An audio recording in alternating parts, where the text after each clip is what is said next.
नमस्कार। चलिए आज एक ऐसी कहानी सुनते हैं जो हमें सिखाएगी कि जिन चीजों को हम अपनी कमजोरी या खामी समझते हैं ना, असल में वही हमारी सबसे बड़ी ताकत कैसे बन सकती हैं। कितनी गहरी बात है ये, है ना। हम अक्सर अपनी कमियों को ही देखते रह जाते हैं, लेकिन ये कहानी हमें याद दिलाएगी कि हम जैसे भी हैं बहुत खास हैं, बहुत अनमोल हैं। तो ठीक है, कहानी में चलते हैं। ये कहानी है एक किसान की जो रोज अपने कंधे पर एक डंडा रखकर उसके दोनों सिरों पर एक एक घड़ा लटकाता था और तालाब से घर पानी लाता था। अब इन दोनों घड़ों में जमीन आसमान का फर्क था। एक घड़ा जो बिल्कुल सही सलामत था, उसे खुद पर बड़ा घमंड था, और वहीं दूसरी तरफ था वो घड़ा जिसमें एक दरार थी और वो अपनी इस कमी की वजह से हमेशा शर्मिंदा और दुखी रहता था। वो जो टूटा घड़ा था ना, वो अपनी उस एक दरार के बोझ तले जैसे हर पल दबता जा रहा था। उसे अंदर ही अंदर एक घुटन महसूस होती थी, एक एहसास कि वो किसी काम का नहीं है और उसकी वजह से किसान की सारी मेहनत बेकार जा रही है। हर रोज वही होता था। घर पहुंचते पहुंचते वो आधा खाली हो जाता और उसे ये देखकर बहुत तकलीफ होती थी कि किसान इतनी मेहनत करता है लेकिन उसे पूरा फल नहीं मिल रहा। और वजह वो खुद है। और धीरे धीरे ये शर्मिंदगी एक यकीन में बदल गई कि अब उसका कोई मतलब नहीं है, कोई मकसद नहीं है।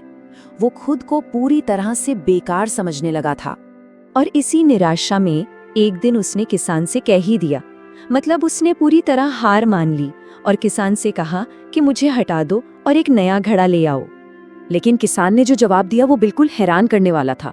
उसने कोई गुस्सा या निराशा नहीं दिखाई, बल्कि एक बहुत ही शांत और रहस्यमयी बात कही जो आगे एक बहुत बड़े राज से पर्दा उठाने वाली थी। किसान ने उसे बस धीरज रखने को कहा। उसने कोई हल नहीं बताया, बल्कि घड़े को सिर्फ रास्ते पर ध्यान देने के लिए कहा। इससे एक उम्मीद और उत्सुकता सी बन गई। अगले दिन लौटते समय टूटे घड़े ने कुछ ऐसा देखा जिस पर उसने पहले कभी गौर ही नहीं किया था। रास्ते का वो हिस्सा जिस तरफ वो लटका होता था, वो हिस्सा खूबसूरत रंगे बिरंगे फूलों से भरा हुआ था। एक ऐसा नजारा जिसने एक पल के लिए उसकी सारी उदासी मिटा दी। और बस यहीं पर कहानी का सबसे अहम मोड़ आता है। अब किसान उस दरार के पीछे छिपे असली मकसद को बताने वाला था। घर पहुंचकर किसान ने बड़े प्यार से पूछा कि उसे रास्ते में खिले फूल कैसे लगे। ये एक बहुत ही साधारण सा सवाल था, लेकिन ये एक बहुत गहरे सच की तरफ इशारा कर रहा था। और यही सबसे बड़ी बात सामने आई।